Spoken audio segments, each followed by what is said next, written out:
Evacuees released from a 2-week coronavirus quarantine center have described the experience as hard but praised staff for looking after them.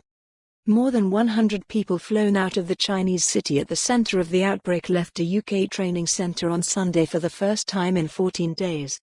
All 118 people staying at the Kents Hill Park Training and Conference Centre in Milton Keynes tested negative for the virus. One man, who was among guests holding backpacks and suitcases pictured getting taxis, said it was a fantastic feeling to be able to go home. The group, who were brought back to Britain earlier this month on a repatriation flight from Wuhan, included around 10 children and a family of 4. Paul Walkinshaw, from Manchester, left with his wife Lihong, having been on holiday visiting her parents in the city of Shiyan for Chinese New Year when family members contacted them and told them about the virus outbreak. Speaking to reporters as he exited the center on Sunday morning, he said, "It feels fantastic to leave, although it feels weird not having to wear a mask and gloves in public. The first 48 hours were hard when we were confined to our rooms, after that it was fine."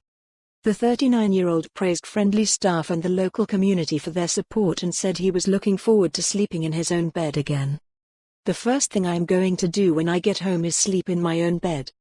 Another evacuee, whose name was given as Siddiqui, said they had been looked after brilliantly. "Since we've been quarantined, we've been treated brilliantly. It was definitely hard at first, inside the quarantine, but it is just what it is. It was just one of those things."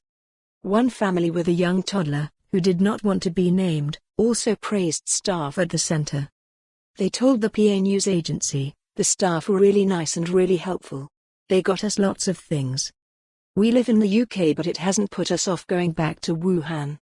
The training and conference center has been professionally cleaned and will be back to business as usual from next week, NHS England said.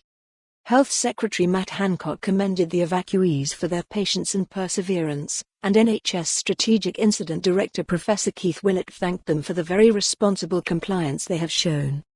It comes as dozens of evacuees from a coronavirus-hit cruise ship spent their first night quarantined at Arrow Park Hospital on the Wirral.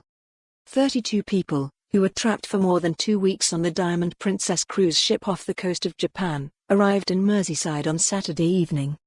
Some of the group, reportedly made up of 30 Britons and 2 Irish nationals, gestured from their coaches as they arrived on Saturday evening, one forming a heart symbol with her hands. For more on this story, visit the news article link.